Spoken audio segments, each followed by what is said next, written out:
I've gotten all these things for her. I've gotten all these things for her. Now she just wants to run away. She even wants to leave that. Jay, you can't repeat the past. Can't repeat the past. No. Why, of course you can.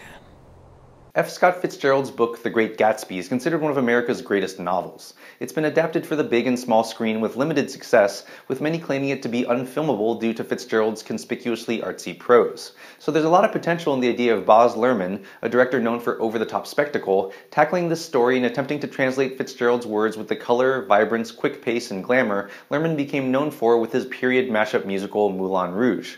Or all that glitz and style, in 3D to boot, could be a distraction to this tragic, uniquely American tale of greed, love lost, hidden pasts, and the emptiness of wealth. And that's what I think happened with the 2013 version of The Great Gatsby. Set in the roaring 20s, the story is narrated by Nick Carraway, an aspiring Wall Street bond salesman played by Tobey Maguire. Nick rents a cottage on Long Island next to a mega mansion owned by Jay Gatsby, a millionaire with a mysterious past played by Leonardo DiCaprio, who's known for throwing extravagant parties every weekend attended by the toast of New York. Moulin Rouge fans will love these early party scenes, which are filled with era-mashing dance music, beautiful period clothing, confetti, and wild dancing. However, they're short-lived when it's learned that these parties are only thrown to lure Daisy Buchanan, Nick's second cousin, played by Carey Mulligan, who lives across the bay from Gatsby in a mansion owned by her husband, Tom, an old-money polo star, philanderer, and white supremacist played by Joel Edgerton. Turns out that Gatsby and Daisy fell in love years earlier, with Gatsby vowing to return from World War I and marry her when he had enough money. To do this, he fabricated a new identity and backstory to hide his humble roots, becoming so consumed with amassing greater and greater wealth that he neglected to return to Daisy, who eventually gave up on him and married Tom.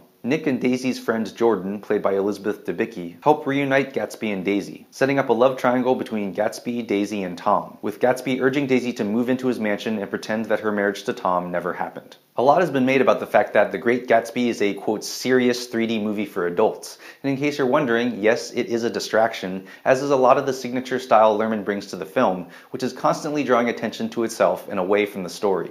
The soundtrack, which features rap, old-timey sounding covers of recent hits, techno club music, and new songs, seems more designed to sell the soundtrack than inform the scenes, where you'll find yourself pulled out of a moment wondering, wait, is that an old-timey cover of Beyoncé's Crazy in Love? The 3D and the widespread use of computer-generated scenery gives the movie a feeling of unreality, which might help if The Great Gatsby was more of a fable. But the story of Gatsby is an idiosyncratic, distinctly American one, whose themes fit with modern times but are not well served by the film. In many ways, Gatsby embodies the American dream, disowning his past and reinventing himself in pursuit of wealth, ostensibly so he can marry Daisy. But is the dark side of that dream the fact that Gatsby seems to have become consumed by his money, unwilling to give it up or stop pursuing more for the woman he's supposedly amassing it for? Or that the upper crust Gatsby has struggled to emulate are largely portrayed as jerks who contribute nothing to society? Is Gatsby's confidence that Daisy will disavow her marriage a function of naivete, being a romantic, what Nick calls Gatsby's, quote, extraordinary gift for hope, or that Gatsby was successfully able to forget his own past? Or has Gatsby been in the bubble of wealth so long that he simply expects to get whatever he wants